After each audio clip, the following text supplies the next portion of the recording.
Una semana después de la boda de mi hijo Matías, mi nuera Vanessa tocó a mi puerta acompañada de un hombre, elegante con maletín de cuero.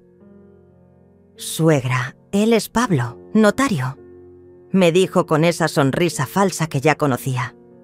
«Venimos a ayudarla con unos papelitos de la casa». Mi corazón se aceleró. Sabía perfectamente lo que buscaban, pero no tenía ni idea de lo que yo había estado ocultando todos estos meses. Gracias a Dios mantuve la boca cerrada sobre la herencia de la hacienda que mi difunto esposo me había dejado. Porque ahora, viendo a Vanessa revisar mis documentos con esos ojos codiciosos, entendía que mi silencio había sido mi salvación. Pero para contar esta historia completa, necesito retroceder al día en que todo comenzó a cambiar. Hace 3 meses, cuando Matías me anunció que se casaría con Vanessa, yo estaba amasando pan en la cocina. El aroma a levadura fresca llenaba el aire mientras mis manos trabajaban la masa tibia. «Mamá, quiero que conozcas bien a Vanessa antes de la boda», me dijo con esa sonrisa que siempre me derretía el corazón. Mi hijo, mi único tesoro, por fin había encontrado el amor. «Claro, mijo, tráela cuando quieras», le respondí limpiándome las manos en el delantal. Ya había escuchado tanto sobre ella. 32 años, trabajaba en una oficina, cabello castaño siempre perfecto, uñas impecables. Sonaba como la mujer ideal para mi Matías. Esa tarde corrí al mercado para comprar los ingredientes más frescos. Camarones grandes, aguacates perfectos, chiles poblanos, crema espesa. Quería prepararle sus platillos favoritos.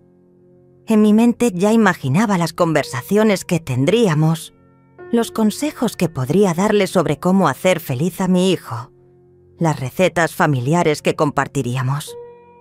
Pasé toda la noche cocinando.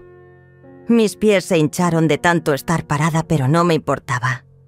El chile en nogada quedó perfecto, cremoso y aromático. Los tamales estaban esponjosos como nubes.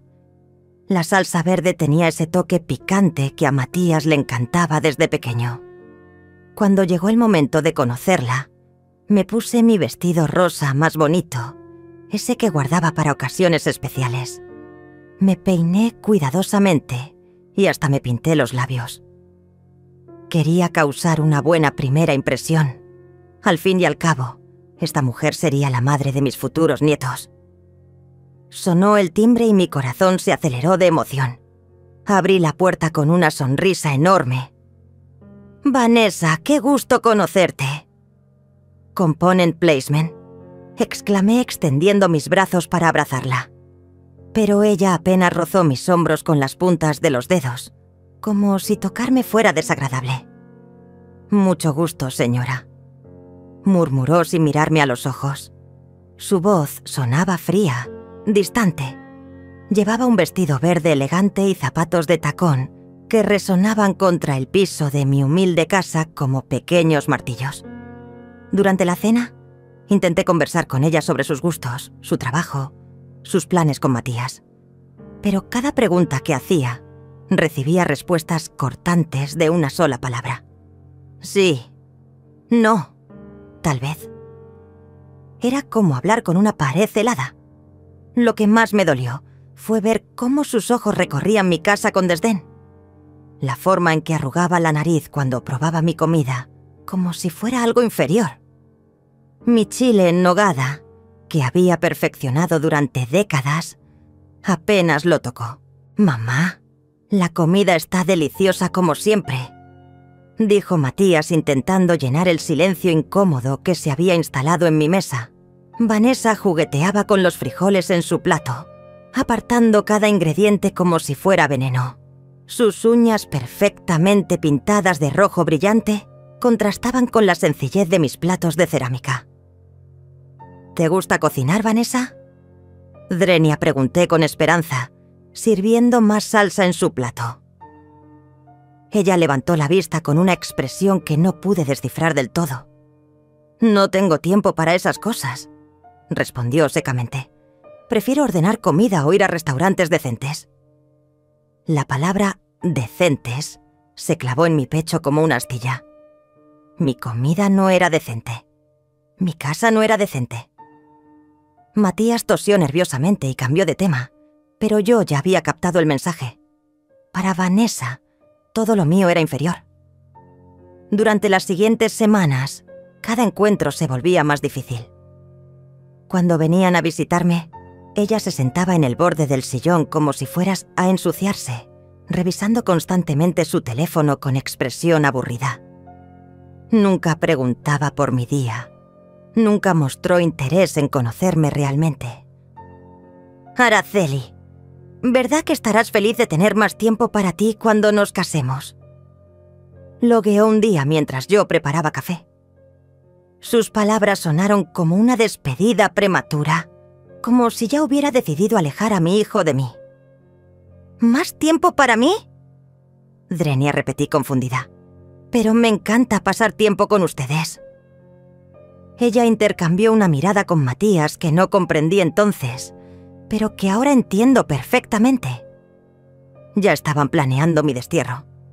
La preparación de la boda se convirtió en mi pesadilla personal. Vanessa tomaba todas las decisiones sin consultarme, como si yo fuera invisible. La señora de la limpieza podría ayudar con las flores. La escuché decir por teléfono un día. Tardé varios segundos en darme cuenta de que se refería a mí. Cuando sugerí hacer el pastel de bodas yo misma, una tradición familiar que había mantenido por generaciones, Vanessa soltó una risa que me heló la sangre. «¡Ay, no, suegra! Mejor dejemos eso a los profesionales. No queremos que salga algo casero». Esa noche lloré en mi cocina, aferrada al delantal que mi madre me había regalado cuando me casé. Mis pasteles habían endulzado cumpleaños, bautizos, graduaciones. Pero para Vanessa, mi amor hecho repostería era simplemente casero, una palabra que pronunciaba como si fuera una enfermedad. El día de la boda llegó como una tormenta inevitable. Me levanté antes del amanecer para prepararme, eligiendo mi vestido morado más elegante, el que había comprado especialmente para esta ocasión. Me peiné en el salón de belleza del barrio, donde doña Carmen me hizo un peinado hermoso que me quitó 10 años de encima. «Te ves preciosa, Araceli», me dijo mirándome en el espejo. «Tu hijo va a estar tan orgulloso de ti». Sus palabras me llenaron de esperanza. Tal vez este día marcaría un nuevo comienzo con Vanessa. Llegué temprano a la iglesia, como siempre hago a todo. Quería asegurarme de que todo estuviera perfecto para mi hijo. Los invitados comenzaron a llegar y yo recibía sus felicitaciones con una sonrisa genuina. «Qué guapo está Matías. Se ve tan feliz. Usted debe estar muy orgullosa». Pero cuando comenzó la ceremonia, me di cuenta de algo que me partió el alma. Vanessa había organizado los asientos de tal manera que yo quedé relegadas a la quinta fila, detrás de sus amigas del trabajo, detrás de vecinos que apenas conocían a mi hijo. La madre del novio, en la quinta fila, como una invitada más. Desde mi asiento en la quinta fila, tuve que estirar el cuello para ver a mi propio hijo caminar hacia el altar. Las madres de las amigas de Vanessa, mujeres que nunca habían cambiado un pañal de Matías ni lo habían consolado durante sus noches de fiebre, tenían mejores lugares que yo. Tragué saliva y mantuve la compostura, pero algo dentro de mí comenzó a romperse. Durante la recepción las cosas empeoraron.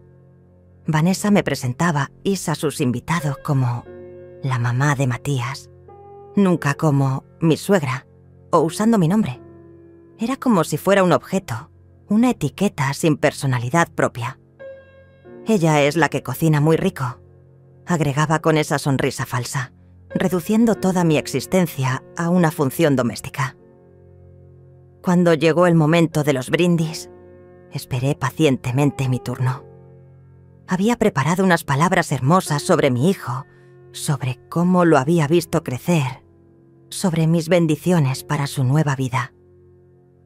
Pero Vanessa dirigió la ceremonia como una directora de orquesta, dándole la palabra y posata a sus padres, sus hermanos, sus mejores amigas, incluso a compañeros de trabajo. ¿Y el brindis de la mamá del novio?, Locke preguntó a alguien entre los invitados. Vanessa miró hacia donde yo estaba sentada y dijo con una sonrisa helada: «Ay, sí, claro. Doña Araceli, ¿quiere decir algo cortito?» Cortito. Como si mis 69 años de vida y 30 de ser madre de Matías merecieran solo un comentario breve. Me levanté con las piernas temblorosas, sintiendo todas las miradas sobre mí. Quiero agradecer a Dios por este día tan especial. Comencé, pero apenas había pronunciado la segunda frase cuando Vanessa empezó a pichar y a aplaudir, cortando mi discurso. Los demás siguieron su ejemplo, y mi voz se perdió entre los aplausos forzados. Durante la cena, me sentaron en una mesa al fondo, con personas que no conocía, parientes lejanos de Vanessa que hablaban entre ellos como si yo no existiera. Desde ahí veía a mi hijo reírse con su nueva familia política, completamente absorto en su nueva vida, mientras yo masticaba sola un pollo que sabía a cartón. Cuando comenzaron los bailes, Matías bailó primero con Vanessa, después con la madre de ella, luego con las hermanas de ella. Yo esperé sentada, arreglándome el vestido una y otra vez, asegurándome de que mi sonrisa no se borrara. Pero la canción terminó, y mi hijo nunca volteó hacia donde yo estaba. ¿No vas a bailar con tu mamá? «Component placement», le preguntó mi compadre Antonio cuando se acercó a saludarme. Matías se rió nerviosamente y dijo: «Ay, sí, claro, ahorita». Pero siguió bailando con otros invitados mientras yo permanecía inmóvil en mi mesa, sintiendo cómo cada minuto que pasaba me hacía más invisible. Cerca de las 11 de la noche, decidí acercarme a despedirme. Tenía que manejar de regreso a casa y ya estaba cansada de fingir que todo estaba bien. «Mijo, me voy a ir retirando», le dije tocando suavemente su brazo. Él me abrazó rápidamente, distraído por la música y las risas. «Gracias por todo, mamá. Te amo», murmuró en mi oído, pero ya estaba mirando hacia otro lado. Vanessa apareció a su lado como una sombra posesiva. «Gracias por venir, suegra», me dijo, pero su tono sonaba más a despedida permanente que a agradecimiento. Mientras caminaba hacia mi auto, cargando mi bolsa y el regalo que había preparado con tanto amor, escuché a Vanessa comentar con sus amigas: «Ay, menos mal que vive lejos. No es que sea mala persona, pero ya saben cómo son las suegras. Siempre quieren opinar de todo». Sus risas me siguieron hasta el estacionamiento. Subí a mi viejo auto con las manos temblorosas, sintiendo cómo las lágrimas se agolpaban detrás de mis ojos. Durante 30 años había sido el centro del mundo de Matías, y en una sola noche me había convertido en un estorbo del que había que deshacerse. El camino a casa se me hizo eterno. Las luces de la carretera se difuminaban por las lágrimas que finalmente dejé correr libremente. En el radio sonaba una canción romántica que me recordó a cuando bailaba con mi difunto esposo en nuestra propia boda, hace tantos años. Él me había prometido que siempre me protegería, pero ahora estaba sola enfrentando esta nueva realidad. Llegué a mi casa pasada la medianoche, con los pies hinchados y el corazón destrozado. Me quité los zapatos en la entrada y caminé descalza hasta mi cuarto, sintiendo el frío del piso contra mis plantas cansadas. El vestido morado que había elegido con tanto cuidado ahora me parecía un disfraz ridículo, el uniforme de una anciana que había intentado fingir que todavía importaba. Los días siguientes fueron una mezcla extraña de silencio y expectativa. Esperaba que Matías me llamara para contarme sobre su luna de miel, para preguntarme cómo estaba, para mantener esa conexión que habíamos tenido durante 30 años. pero mi teléfono permanecía mudo como una tumba. Una semana después de la boda, decidí llamarlo yo. «Hola, mijo, ¿cómo están? ¿Qué tal la luna de miel?» «Component placement», pregunté con la voz más alegre que pude fingir. Su respuesta fue cortante, distante. «Muy bien, mamá. Vanessa dice que te manda saludos. Oye, te hablo después, estamos ocupados arreglando unas cosas de la casa». La casa. Ya no decía mi casa o nuestra casa. Era la casa, como si yo nunca hubiera existido en su vida doméstica. Colgué el teléfono sintiéndome más sola que nunca, mirando las fotografías de Matías niño que decoraban mi sala. Ese pequeño de ojos brillantes que corría a abrazarme cada vez que llegaba de la escuela, ahora era un extraño que me mandaba saludos a través de su esposa. Pasaron 3 días más sin noticias. Decidí hornear sus galletas favoritas, esas de chocolate con nueces que le encantaban desde pequeño, y llevárselas como excusa para visitarlos. Me arreglé con cuidado. Me puse mi blusa verde menta más bonita y manejé hasta su nueva casa con el corazón lleno de esperanza. Toqué el timbre esperando ver la sonrisa de mi hijo, pero quien abrió fue Vanessa. Llevaba una bata de seda color vino que se veía carísima y tenía el pelo recogido en un moño perfecto, como si acabara de salir de un salón de belleza. «Ay, suegra, qué sorpresa», dijo sin mostrar ni una pizca de alegría genuina. «Traje galletas para Matías», expliqué levantando la canasta que había decorado con un moño amarillo. «Son sus favoritas». Vanessa tomó la canasta sin invitarme a pasar, examinando las galletas como si fueran evidencia de un crimen. «¡Qué detalle! Matías está en una junta muy importante, pero le digo qué pasó». Me quedé parada en la entrada como una vendedora rechazada, esperando al menos que me ofreciera un vaso de agua o me preguntara cómo estaba. Pero Vanessa ya estaba cerrando la puerta. «Gracias por las galletas, suegra. Que tenga buen día». El portazo resonó en mis oídos como una sentencia final. Durante el camino de regreso, las lágrimas empañaron el parabrisas.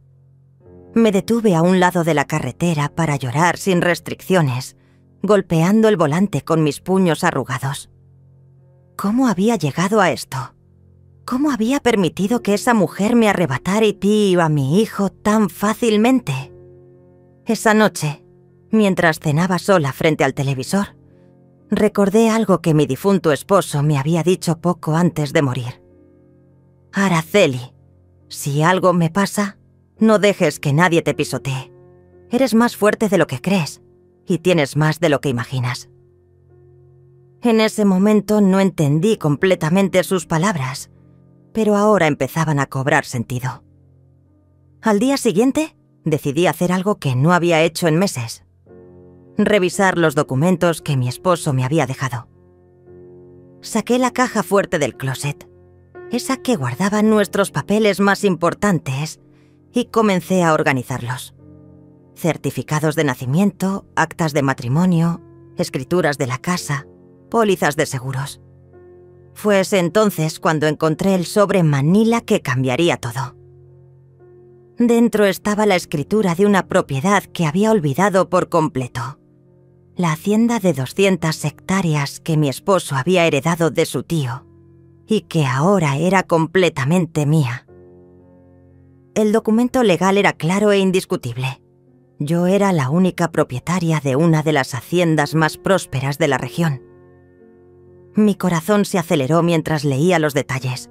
La propiedad incluía tierras de cultivo, ganado, una casa principal de 5 recámaras y 3 casas para empleados. El valor estimado en el avalúo más reciente era suficiente para vivir cómodamente el resto de mi vida y dejar una herencia considerable. Pero lo más importante no era el dinero, era el poder de decidir mi propio destino, de no depender de nadie, de no tener que mendigar cariño ni aceptar migajas de atención. Por primera vez en semanas sonreí genuinamente, Guardé los documentos en un lugar seguro y tomé una decisión. No le diría nada a nadie sobre esta herencia. Ni a Matías, ni mucho menos a Vanessa. Mi instinto me decía que esto sería mi as bajo la manga, mi salvación cuando llegara el momento adecuado. Esa misma semana, mi instinto se comprobó más certero de lo que imaginaba. Vanessa comenzó a llamarme con una frecuencia sospechosa, pero no para preguntarme cómo estaba o para invitarme a cenar. Sus llamadas tenían un propósito muy específico: obtener información sobre mis propiedades y mis finanzas. Suegra, Matías y yo estábamos pensando que tal vez usted se sentiría más cómoda en un lugar más pequeño, me dijo durante una de esas conversaciones aparentemente casuales. Esta casa debe ser mucha responsabilidad para una persona de su edad. ¿No ha pensado en venderla y mudarse a un departamento más manejable? Sus palabras me produjeron un escalofrío. La sutileza con la que sugería que me deshiciera de mi hogar era aterradora. No, mijita, me siento muy cómoda aquí, respondí manteniendo un tono dulce. Esta casa tiene muchos recuerdos hermosos. Sí, claro, pero piénselo. Con el dinero de la venta podría darse algunos lujos. Viajar, tal vez. Y nosotros podríamos ayudarla a administrar ese dinero para que le rinda más. Insistió con esa voz melosa que habías aprendido a detestar. 2 días después, Matías me visitó por primera vez desde la boda. Pero no venía solo a saludar a su madre. Venía con una agenda muy clara. Mamá, Vanessa y yo hemos estado hablando sobre tu futuro.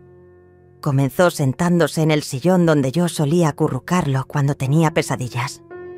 ¿Mi futuro?, pregunté fingiendo inocencia, aunque ya sabía perfectamente hacia dónde se dirigía la conversación. Mi hijo evitaba mirarme directamente a los ojos, como cuando era niño y había hecho alguna travesura. Sí, creemos que esta casa es demasiado grande para ti. Te ves muy cansada últimamente, muy estresada. Vanessa conoce a un muy buen agente inmobiliario que podría tasarla y conseguir un buen precio, explicó jugando nerviosamente con las llaves de su auto. El dolor que sentí en ese momento fue físico, como si me hubieran clavado un cuchillo en el pecho. Mi propio hijo, el niño que había criado con tanto amor, estaba tratando de convencerme de que vendiera la casa donde él había crecido, donde había dado sus primeros pasos, donde habíamos construido juntos todos nuestros recuerdos. Mijo, ¿tú realmente crees que debo vender la casa? Component placement, le pregunté directamente, necesitando escuchar su respuesta sin los filtros de Vanessa. Por un momento, vi al niño vulnerable que solía ser, dudando, luchando entre lo que sabía que estaba mal y lo que su esposa le había metido en la cabeza. Es que Vanessa tiene razón. Deberías disfrutar más la vida, tener menos preocupaciones, murmuró, pero su voz sonaba ensayada, como si estuviera recitando un guión que alguien más había escrito.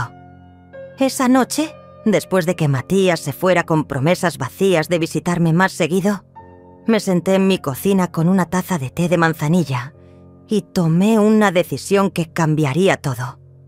Llamé a mi amiga Raquel, la única persona en quien podía confiar completamente.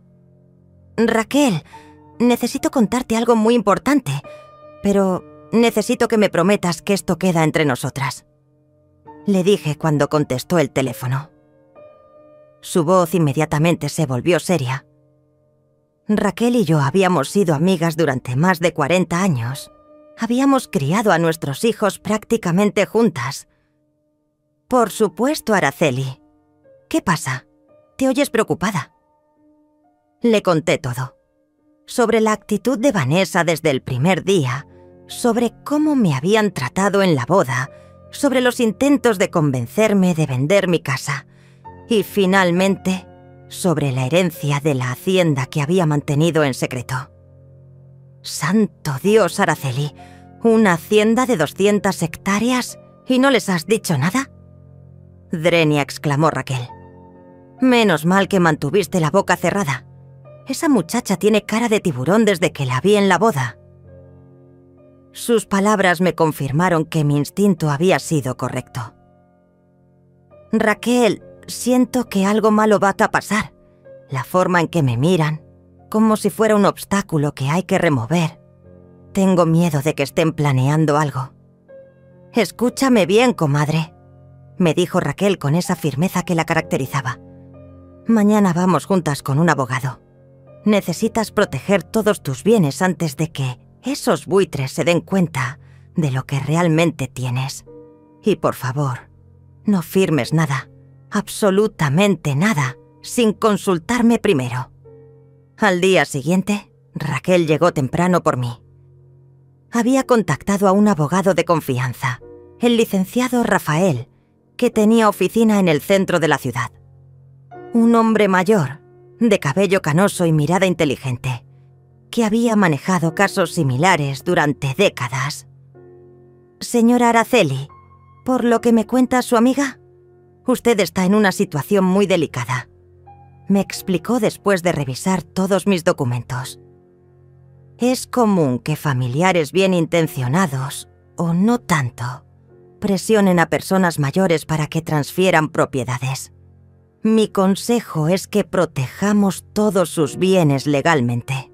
El licenciado Rafael extendió todos mis documentos sobre su escritorio de caoba, formando un mosaico de mi vida patrimonial. Señora Araceli, lo que tiene usted aquí es considerable. Esta hacienda por sí sola vale más que muchas fortunas familiares completas, me explicó señalando el avalúo con su dedo índice. Lo que me preocupa, continuó ajustándose los lentes, es el patrón de comportamiento que me describe. Primero aíslan emocionalmente a la persona, luego la hacen sentir incapaz de manejar sus propios asuntos, después presentan la solución, que casualmente los beneficia a ellos. Sus palabras me helaron la sangre porque describían exactamente lo que había estado viviendo. Raquel tomó mi mano y la apretó suavemente. Cuéntale lo del notario, comadre. El licenciado Rafael levantó una ceja con interés. Le relaté sobre la visita de Vanessa con Pablo, sobre los papelitos de la casa y sobre cómo habían llegado sin avisar, como cazadores siguiendo el rastro de una presa. Típico, murmuró el abogado escribiendo notas en su libreta. Traen a un notario de confianza, alguien que está dispuesto a hacer vista gorda sobre irregularidades, y presionan para firmar documentos bajo la premisa de simplificar las cosas. Me explicó que había visto casos donde personas mayores perdían todo su patrimonio en una sola sesión de firmas. ¿Qué puedo hacer para protegerme?, pregunté sintiendo como si estuviera en medio de un campo de batalla invisible. El licenciado sonrió por primera vez desde que había comenzado nuestra conversación. Mucho. Podemos crear un fideicomiso irrevocable. Podemos documentar cualquier intento de coerción. Y sobre todo, podemos prepararnos para cuando vengan con sus verdaderas intenciones. Salimos de la oficina del abogado con un plan claro y varios documentos que protegían mis bienes. Pero más importante aún, salí con la certeza de que no estaba loca, de que mis sospechas tenían fundamento. Raquel me invitó a comer a su casa, donde su esposo Antonio me recibió con su abrazo de oso de siempre. Araceli, esa muchacha tiene ojos de dinero, me dijo Antonio mientras comíamos el mole que Raquel había preparado. En la boda me dio mala espina. Se la pasó calculando, viendo quién tenía qué, preguntando por los negocios de la gente. Sus observaciones confirmaron mis peores temores. Durante los siguientes días, mantuve mi rutina normal, pero con los sentidos alerta. Cada llamada telefónica, cada visita inesperada, cada comentario casual sobre mi edad avanzada o mi necesidad de ayuda, los interpretaba con nueva claridad. Era como si hubiera desarrollado una visión de rayos X para detectar las verdaderas intenciones. El miércoles por la tarde, mientras regaba mis plantas en el jardín, vi llegar el auto de Matías. Mi corazón se aceleró, pero ya no de alegría, sino de aprehensión. Cuando bajó del carro acompañado de Vanessa, supe que había llegado el momento que había estado temiendo. «Hola, mamá». Me saludó Matías con esa sonrisa tensa que había perfeccionado desde su matrimonio. Vanessa venía detrás de él cargando una carpeta voluminosa y ese aire de suficiencia que tanto me irritaba. «¿Podemos pasar? Queremos platicar contigo sobre algo importante». Los invité a sentarse en la sala, el mismo lugar donde Matías había jugado con sus carritos durante años, donde yo le había leído cuentos todas las noches, donde habíamos visto juntos sus caricaturas favoritas. Ahora ese espacio sagrado se había convertido en un tribunal, donde yo era la acusada. «Mamá, hemos estado muy preocupados por ti», comenzó Matías con un tono paternalista que me resultó completamente ajeno. «Vanessa y yo creemos que necesitas ayuda para manejar tus asuntos financieros. Es normal a tu edad sentirse abrumada por tantas responsabilidades». Vanessa abrió su carpeta como un general, desplegando mapas de batalla. «Suegra, hemos hablado con varios especialistas en finanzas para personas de la tercera edad.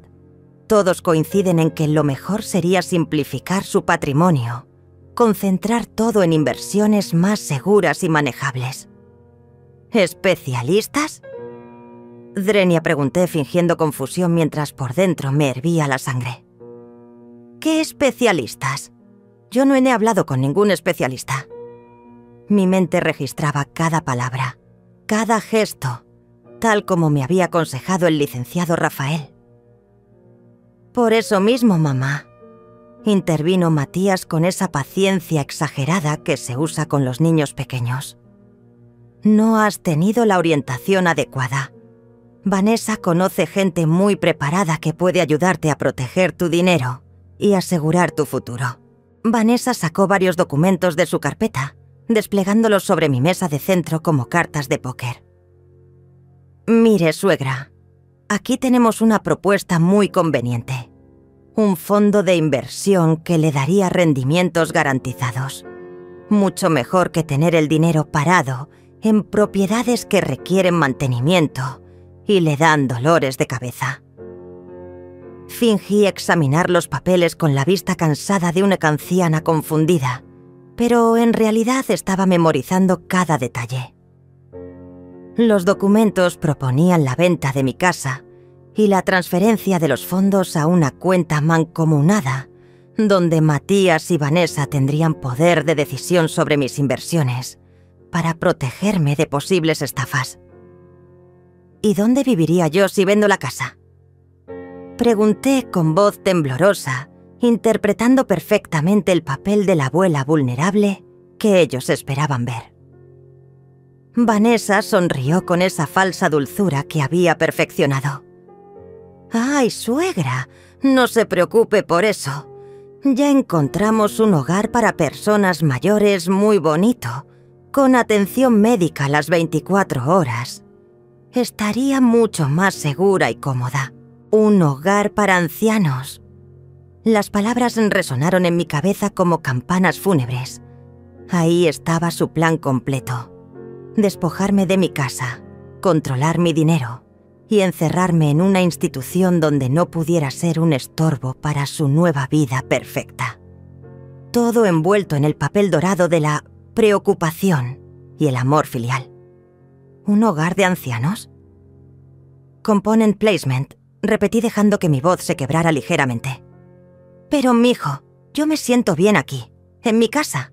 Aquí están todos nuestros recuerdos». Vanessa y Matías intercambiaron esa mirada cómplice que había aprendido a detectar, esa comunicación silenciosa entre conspiradores. «Mamá, Sabemos que es difícil, pero piénsalo bien», insistió Matías inclinándose hacia mí con esa sonrisa condescendiente. «En el hogar tendrías compañía, actividades, atención médica, y nosotros podríamos visitarte cuando quisiéramos sin preocuparnos por tu seguridad. Cuando quisiéramos.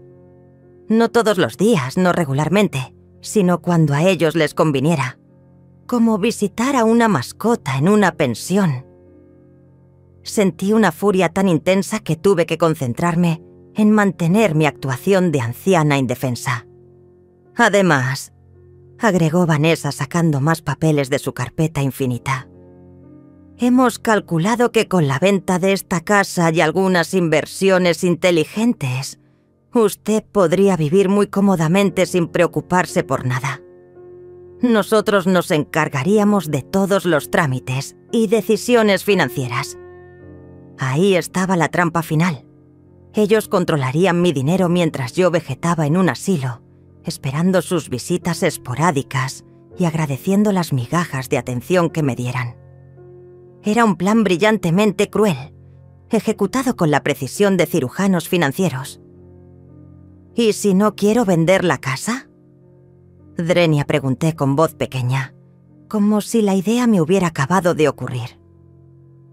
Vanessa suspiró teatralmente, como si fuera una maestra paciente explicándole matemáticas a un niño lento. «Suegra, entendemos que es difícil aceptarlo, pero a su edad ya no es seguro vivir sola en una casa tan grande. ¿Qué pasaría si se cae y no hay nadie para ayudarla? ¿O si alguien se aprovecha de su bondad y la estafa?». Drenia argumentó con esa lógica aparentemente irrefutable. La ironía de sus palabras me habría hecho reír si no hubiera estado tan furiosa.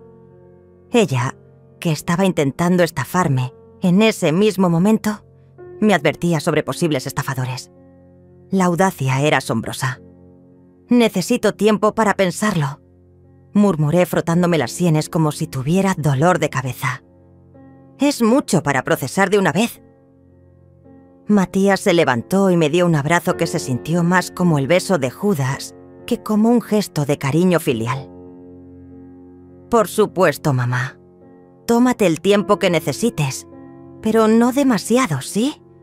Estas oportunidades de inversión no esperan para siempre», me dijo mientras Vanessa guardaba sus documentos con la satisfacción de quien sabe que ya tiene la partida ganada. Después de que se fueron, me quedé sentada en mi sala sintiendo como si hubiera sobrevivido a un huracán. Mis manos temblaban, no de vejez, sino de rabia contenida. Tomé el teléfono y llamé inmediatamente al licenciado Rafael. «Licenciado, vinieron hoy. Tal como usted predijo, quieren que venda todo y me vaya a un asilo mientras ellos manejan mi dinero», le reporté con voz entrecortada. Su respuesta fue calmada pero firme. «Señora Araceli, ahora viene la parte más importante. No firme absolutamente nada, sin importar la presión que le hagan. Y si es posible, grabe cualquier conversación futura que tenga con ellos. Necesitamos documentar sus verdaderas intenciones». Esa noche no pude dormir. Caminé por mi casa como un fantasma, tocando cada mueble, cada fotografía, cada objeto que tenía historia. La mecedora donde había amamantado a Matías, la mesa donde habíamos hecho juntos sus tareas de primaria, el piano que había tocado para arrullarlo cuando tenía pesadillas. Todo eso sería vendido, rematado, dispersado a los cuatro vientos para alimentar la codicia de una mujer que ni siquiera había conocido a mi hijo cuando él era verdaderamente vulnerable. Una mujer que veía en mi amor maternal solo un obstáculo para sus planes de grandeza financiera.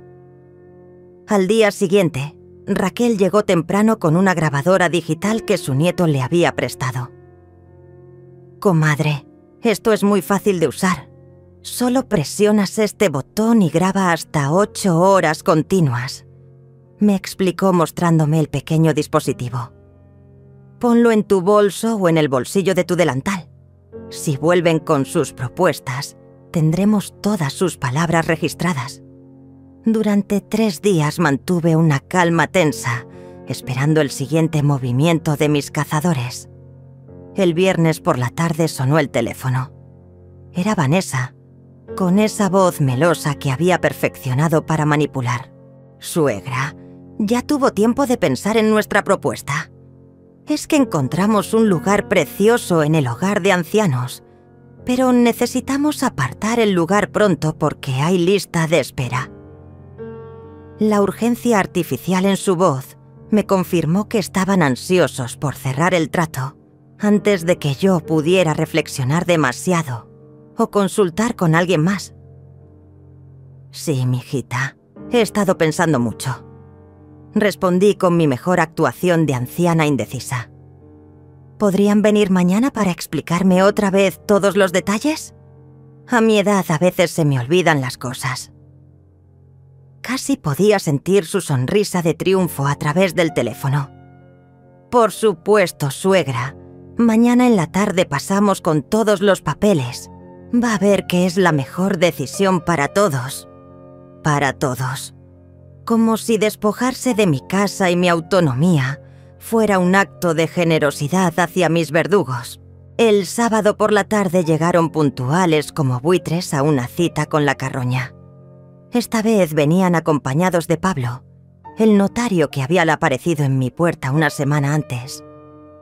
Un hombre delgado con bigote ralo y maletín de cuero que examinaba mi casa con ojos de tasador mientras fingía cortesía. «Doña Araceli, qué gusto verla otra vez», me saludó Pablo con una sonrisa que no llegaba a sus ojos. «Vengo preparado para facilitar todos los trámites que necesite. Entre más rápido resolvamos esto, menos complicaciones tendremos». Mi grabadora estaba encendida en el bolsillo de mi delantal, registrando cada palabra de esta farsa legal. Me senté en mi sillón favorito, el mismo donde había mecido a Matías cuando era bebé, y los dejé desplegar su teatro de falsas preocupaciones. «Mamá, trajimos todos los documentos listos», anunció Matías extendiendo una pila de papeles sobre mi mesa. «Solo necesitas firmar aquí, aquí y aquí, y nosotros nos encargamos de todo lo demás». Su dedo señalaba líneas punteadas como si fueran cruces en un cementerio. Vanessa se sentó a mi lado con esa proximidad forzada que usan los vendedores agresivos. «Suegra, mire qué maravilla. Aquí están las fotos del hogar donde va a vivir. Tiene jardines preciosos, sala de televisión, incluso clases de yoga para la tercera edad». Las fotografías mostraban un lugar que parecía más un hospital disfrazado que un hogar. Pablo abrió su maletín ceremoniosamente y sacó un sello oficial, tinta azul y varios formularios con membrete notarial. «Señora, estos documentos están perfectamente redactados para proteger sus intereses. La venta de la propiedad, la transferencia de fondos al fideicomiso familiar y la autorización para que sus familiares manejen sus finanzas en caso de incapacidad». ¿Incapacidad? Esa palabra me golpeó como una bofetada. Ya tenían preparado incluso el siguiente paso: declararme mentalmente incompetente si algún día me rebelaba contra sus decisiones. Era un plan tan meticuloso que me dio escalofríos. ¿Y si después cambio de opinión?, pregunté con voz temblorosa, interpretando perfectamente mi papel de anciana confundida. Pablo y Vanessa intercambiaron una mirada que la grabadora no podría capturar, pero que yo registré en mi memoria como evidencia de su complicidad. «Ay, suegra, estas decisiones son definitivas por su propia protección», explicó Vanessa con esa paciencia exagerada. «Si pudiéramos cambiar de opinión cada rato, cualquier persona malintencionada podría confundirla y hacerle firmar cosas que no convienen». Malintencionada. La ironía era tan brutal que tuve que morderme la lengua para no explotar. Ahí estaba ella, despojándome de todo mientras me advertía sobre personas que podrían aprovecharse de mí. Además, mamá, agregó Matías tomando mi mano con una ternura que sabía fingida, piensa en lo tranquilos que vamos a estar sabiendo que estás segura y bien cuidada. Ya no tendremos que preocuparnos por ti. No tendremos que preocuparnos por ti. Traducido del lenguaje de los manipuladores significaba: ya no tendremos que fingir que te queremos ahora que tenemos tu dinero. Las lágrimas que brotaron de mis ojos no eran actuación. Eran el dolor genuino de una madre traicionada por el hijo que había criado con tanto amor. No llore, señora, me consoló Pablo con frialdad profesional. Es normal sentirse emotiva con estos cambios, pero va a ver que después se siente mucho más tranquila. Sacó una pluma de oro de su saco y la puso frente a mí como si fuera una pistola. Tomé la pluma con manos temblorosas y la acerqué al primer documento. Podía sentir la tensión en el aire, la expectativa de mis verdugos esperando el momento del triunfo final. Vanessa se inclinó hacia mí como un vampiro sediento a punto de morder. Pero entonces, como si hubiera sido enviada por un ángel guardián, sonó el timbre de mi casa. ¿Esperan a alguien?, Drenia preguntó Pablo con irritación evidente. No, murmuré levantándome lentamente. Debe ser algún vecino. Abrí la puerta y ahí estaba Raquel, acompañada del licenciado Rafael y de otro hombre que no reconocí. Buenas tardes, Araceli. Me saludó Raquel con una sonrisa que me transmitió fuerza instantáneamente. Espero que no lleguemos en mal momento. Para nada, respondí sintiendo como si acabara de llegar la caballería. Pasen, por favor. El licenciado Rafael entró con esa presencia inautorizada que solo tienen los abogados experimentados, y el hombre desconocido lo siguió cargando una cámara de video profesional. Matías se puso pálido al ver a los recién llegados. Vanessa intentó guardar rápidamente los documentos, pero Pablo se quedó inmóvil como una estatua de sal. ¿Qué está pasando aquí, mamá?, Swing preguntó mi hijo con voz nerviosa. Señores, buenas tardes, saludó el licenciado Rafael con cortesía profesional. Soy el abogado de la señora Araceli. Me da mucho gusto llegar justo a tiempo para supervisar esta importante transacción legal. Imagino que todos los documentos están en perfecto orden y que mi clienta ha tenido tiempo suficiente para revisarlos con asesoría legal independiente. El silencio que siguió fue tan denso que se podría haber cortado con cuchillo. Pablo guardó su pluma de oro como si quemara, y Vanessa miraba hacia la puerta como calculando la distancia más corta para huir. Disculpe, ¿y ustedes?, Drenia preguntó Pablo intentando recuperar su autoridad profesional. El licenciado Rafael sonrió con esa sonrisa que había perfeccionado durante décadas de desenmascarar estafadores. Rafael Mendoza, abogado especialista en protección patrimonial para adultos mayores, y él es el licenciado Antonio Herrera, de la Fiscalía Especializada en Delitos contra Personas Vulnerables. Casualmente estábamos revisando algunos casos similares en la zona y decidimos hacer una visita de cortesía. La cara de Vanessa se transformó de la confianza predatoria a la palidez del terror en cuestión de segundos. Pablo cerró su maletín con movimientos nerviosos, como si los documentos dentro fueran evidencia incriminatoria.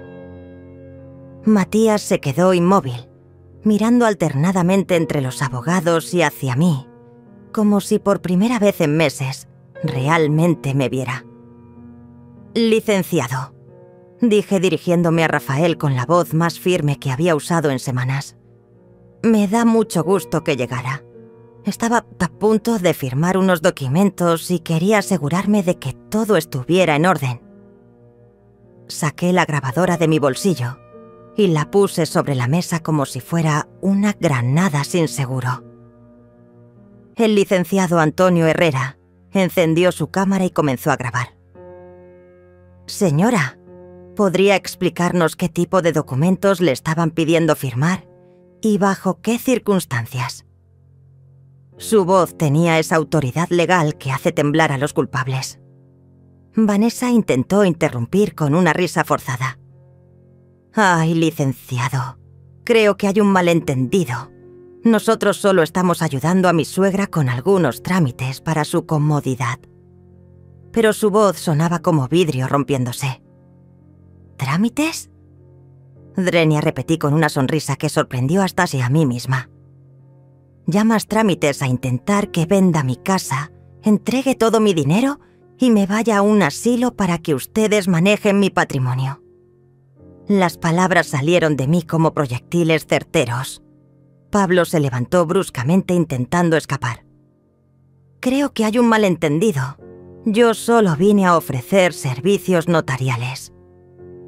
Pero el licenciado Herrera bloqueó discretamente su camino hacia la puerta. Un momento, colega, le dijo con esa cortesía fría que usan los fiscales. Me gustaría revisar esos documentos que traía preparados. Es parte de una investigación sobre fraudes inmobiliarios que estamos conduciendo. Fue tras entonces cuando decidí jugar mi carta ganadora. Me dirigí a mi recámara y regresé con la caja fuerte que contenía la escritura de la hacienda. La abrí ceremoniosamente frente a todos, disfrutando cada segundo de la confusión creciente en los rostros de mis depredadores. «Miren qué curioso», dije extendiendo la escritura sobre la mesa. Resulta que mi difunto esposo me dejó una pequeña herencia que había olvidado mencionar. Una hacienda de 200 hectáreas con un valor de... Bueno, Rafael, ¿podrías leerles el avalúo actualizado? El licenciado Rafael tomó el documento con una sonrisa que era pura justicia poética. Según el avalúo más reciente, la propiedad tiene un valor de mercado de 42 millones de pesos, más el ganado, maquinaria agrícola y construcciones adicionales. El silencio que siguió fue tan absoluto que se podían escuchar los latidos de mi corazón. Vanessa se había quedado con la boca abierta como un pez fuera del agua. Matías miraba el documento como si fuera un objeto extraterrestre. 42 millones, repetí saboreando cada palabra. Y pensar que ustedes estaban preocupados por mi pobreza y mi incapacidad para manejar mis finanzas. ¡Qué considerados! Mi voz goteaba sarcasmo como miel amarga. Pablo intentó una última maniobra desesperada. Señora, esto cambia todo. Obviamente necesita asesoría especializada para manejar un patrimonio de esa magnitud. Pero el licenciado Herrera ya estaba tomando fotografías de todos los documentos que había traído. Tiene razón, respondí con una sonrisa radiante. Por eso contraté al licenciado Rafael hace una semana. Él ya está manejando todos mis asuntos legales y financieros. Pero gracias por su preocupación. Vanessa finalmente encontró su voz, aunque sonaba como el graznido de un cuervo herido. Suegra, nosotros no sabíamos. Quiero decir, solo queríamos ayudarla. Sus excusas se desmoronaban como castillos de arena bajo la lluvia. ¿Ayudarme? Swingué levantándome de mi sillón con una dignidad que había olvidado que poseía. ¿Ayudarme vendiendo mi casa sin consultarme? ¿Ayudarme metiéndome en un asilo contra mi voluntad? ¿Ayudarme robándome el control de mi propia vida? Matías finalmente habló, y por primera vez en meses reconocí a mi hijo real en su voz. Mamá, nosotros pensamos que era lo mejor para ti. Había lágrimas en sus ojos, pero ya no sabía si eran de arrepentimiento genuino o de frustración por haber perdido la partida. Lo mejor para mí, repetí suavemente, habría sido que me preguntaran qué quería yo. Lo mejor para mí habría sido que respetaran mis decisiones. Lo mejor para mí habría sido que me siguieran viendo como su madre, no como un obstáculo para su felicidad. El licenciado Rafael se acercó a mí y puso una mano protectora en mi hombro. Señora Araceli, creo que es momento de que estos señores se retiren. Tenemos suficiente material documentado para proceder legalmente, si es necesario. Pablo prácticamente corrió hacia la puerta, seguido de cerca por Vanessa, quien ya no se molestaba en mantener su máscara de nuera preocupada. Matías se quedó unos segundos más, mirándome con una expresión que no pude descifrar. «Mamá», murmuró, «¿podremos hablar después?» Por primera vez en meses, su pregunta sonaba genuina, sin agenda oculta. Asentí lentamente, pero sin comprometerme a nada. Después de que se fueron, me quedé en mi sala rodeada de mis verdaderos aliados. Raquel, el licenciado Rafael y el licenciado Herrera. Por primera vez en meses, me sentí verdaderamente segura en mi propia casa. 3 meses después, estoy sentada en el portal de mi hacienda, viendo el atardecer pintarse de naranja sobre mis tierras. Matías viene a visitarme una vez por semana, solo, intentando reconstruir la relación que casi destruye por complacer a una mujer que lo veía solo como un medio para obtener riqueza. Vanessa intentó contactarme varias veces, pero sus llamadas van directo al buzón de voz. Dicen que se divorció de Matías cuando se dio cuenta de que yo no era la viuda pobre e indefensa que había imaginado. Ahora ayudo a otras mujeres mayores que enfrentan situaciones similares. Mi casa se ha convertido en un refugio donde pueden venir a contar sus historias y recibir asesoría legal gratuita. Porque aprendí que el silencio puede ser oro, pero la voz alzada en el momento correcto puede ser diamante. A mis 69 años finalmente entendí las últimas palabras de mi esposo.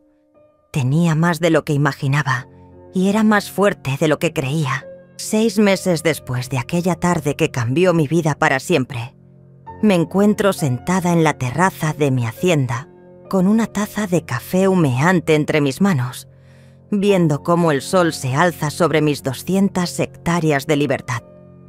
El aroma a café recién molido se mezcla con el perfume de las flores de azahar que planté la semana pasada, creando una sinfonía de olores que me recuerda cada mañana por qué valió la pena luchar. La casa principal de la hacienda se ha convertido en algo que jamás imaginé.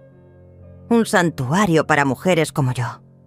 Cada semana recibo cartas, llamadas y visitas de señoras que han escuchado mi historia, y reconocen en ella su propia pesadilla. «Doña Araceli», me dicen con voces temblorosas, «mi nuera también quiere que venda mi casa». «Oh, mi hijo me dice que ya no puedo manejar mi dinero». Ayer llegó Carmen, una viuda de 73 años cuyos hijos habían conseguido que un juez la declarara incapaz para manejar sus bienes. Llegó cargando una maleta pequeña y el peso enorme de la traición familiar. «Señora Araceli», me dijo entre lágrimas, «mis propios hijos me tienen prisionera en mi propia casa.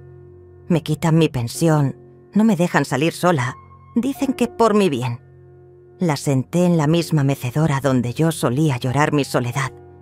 Le serví té de manzanilla en una taza de porcelana fina y le conté mi historia completa. Vi cómo sus ojos se llenaban de esperanza por primera vez en meses. ¿De verdad puedo recuperar el control de mi vida?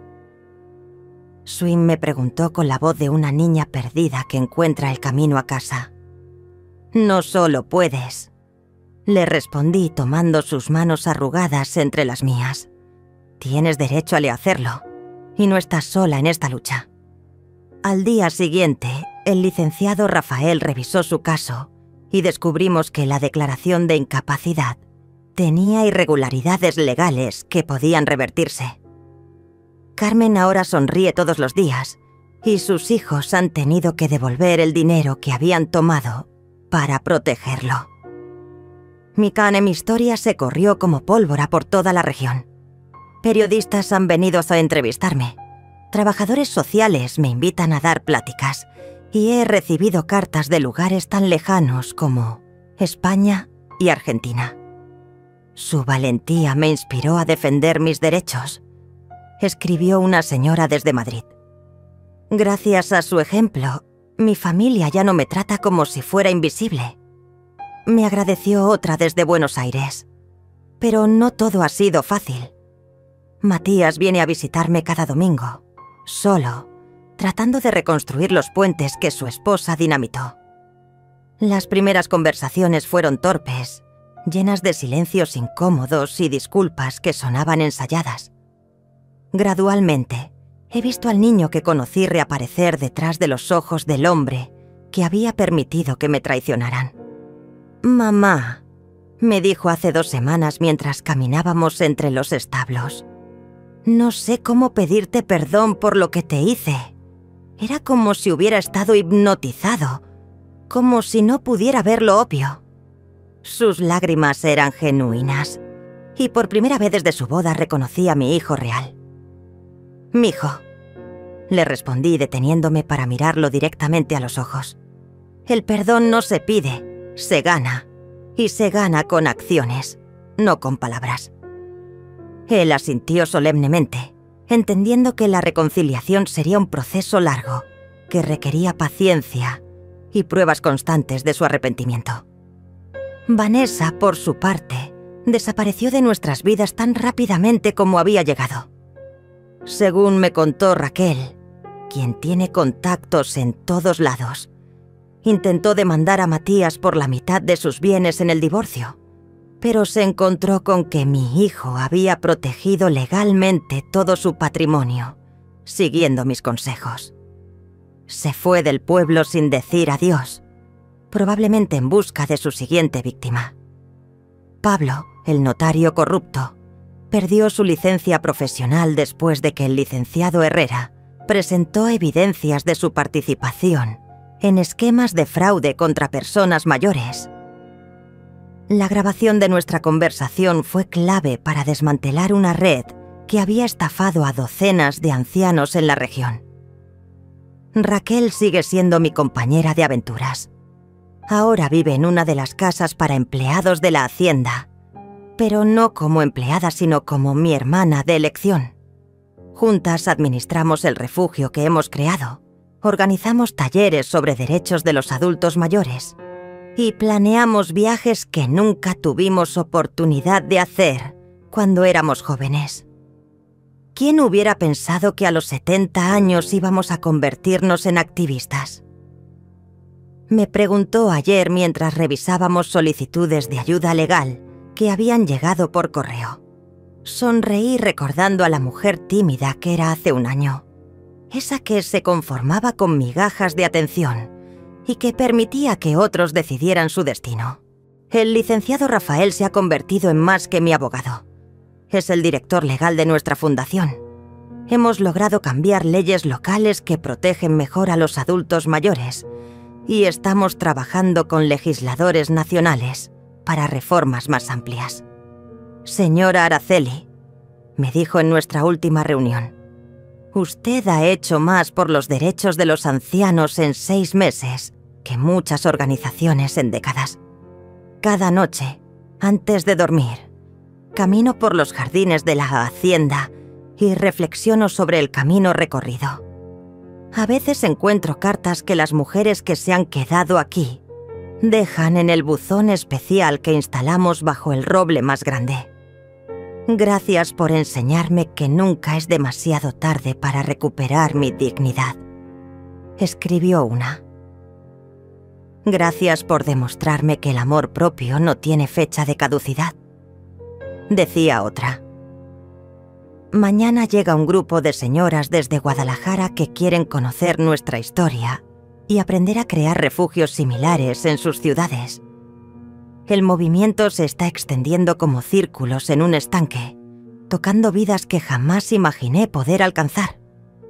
A mis 70 años he descubierto que la vejez no es el final de la historia. Puede ser el comienzo del capítulo más poderoso. He aprendido que la sabiduría acumulada durante décadas es un arma más poderosa que la juventud y que la dignidad perdida siempre se puede recuperar si tenemos el valor de luchar por ella. Mi nombre es Araceli, tengo 70 años y esta es mi declaración de independencia. Nunca más permitiré que nadie me haga sentir invisible, inútil o descartable. Y si mi historia puede inspirar a una sola mujer a alzar la voz contra el maltrato, entonces cada lágrima, cada traición y cada momento de dolor habrán valido la pena. Porque al final descubrí que tenía razón mi difunto esposo. Yo era más fuerte de lo que creía y tenía mucho más de lo que imaginaba. Solo necesitaba recordar quién era realmente.